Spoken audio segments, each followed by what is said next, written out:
napakagandang umaga. Buenos dias, bom dia, and good morning, bonjour, calamera. This is John Monks, your German brownie, and welcome back to Tanungan with Juan. So one of Before I the forget, I would like to thank our sponsor for today, Cassava Quaresma. One of the best, if not the best, cassava cake in Hamburg. So, Ma'am Sir, Ma'am Anna Zerwali, thank you very much for sending me this sumptuous, yummy cassava cake. So, again, maraming salamat po. So one of the questions that we have been receiving the past days was, John, is it mandatory for everyone to do the tax declaration every year? And if yes, what are the expenses that I need to declare in my tax declaration? So for the first question, the answer is no, it's not mandatory for everyone unless you are one of the following. One, you have two jobs and your second job makes you earn more than 510 euros. So if that's the case, then you are mandated by law to do your tax declaration. Two, you are a freelancer.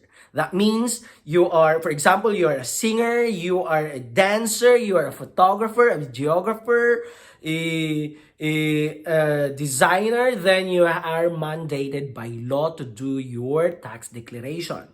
Three, if you have other source of income, like for example, if you are a social media influencer, if you are a YouTuber, if you are a Facebooker, a TikToker, a Twitter, I don't know if that word even exists, then you have to do your tax declaration or Steuererklärung, okay?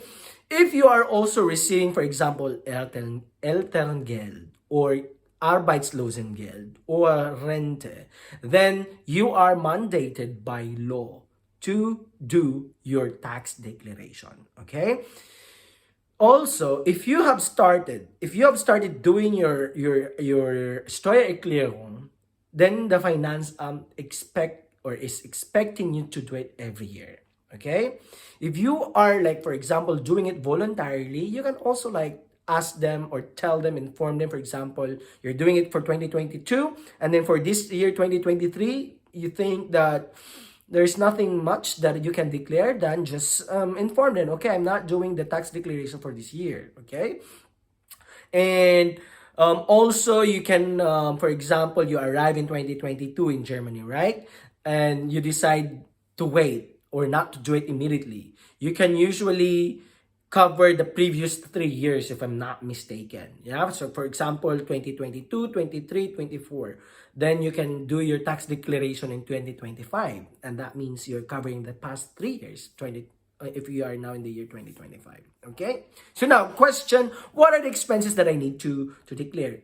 Almost everything that is related to your job. Okay? So for example, Umzug, no? If you have transferred from or you have moved from one country to another because of your job, you have to declare or you should declare all the expenses that you have had because of this move. Okay? If that's between from one city to another city or between a place from, I don't know, a certain part of the city to another part of the city, then you have to include that in your tax declaration because that should be covered by or you should be refunded if in case, no? Also, second example, you bought or an equipment for your work, no? So if you are a photographer, for example, and you bought new camera, then you can also declare that to your tax declaration. Another example is you bought a new laptop because you needed that for your work. Yeah, you do online work or you do remote working, then you have to declare that.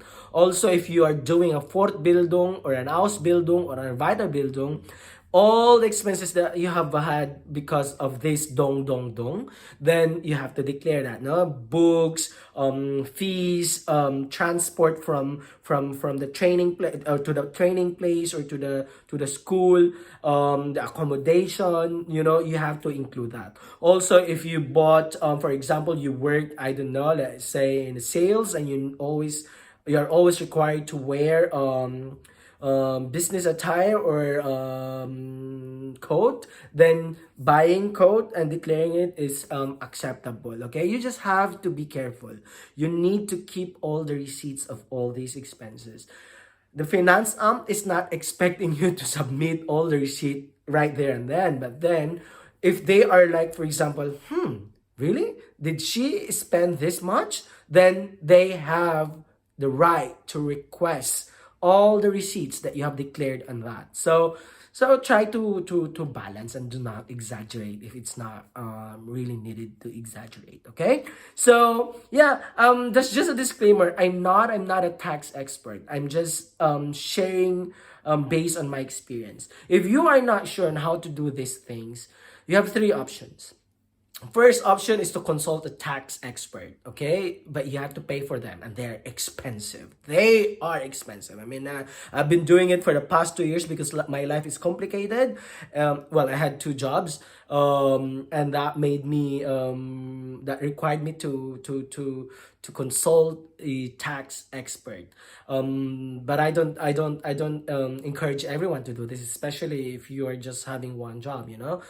Other option is using mobile applications. There are a lot of mobile applications out there for your tax declaration. I think you just have to pay between 30 and 70 euros, you know. But be careful. These tax applications, they promise you, like, for example, you're getting 1,700 euros as a refund. You're getting like 2,000 euros as refund back.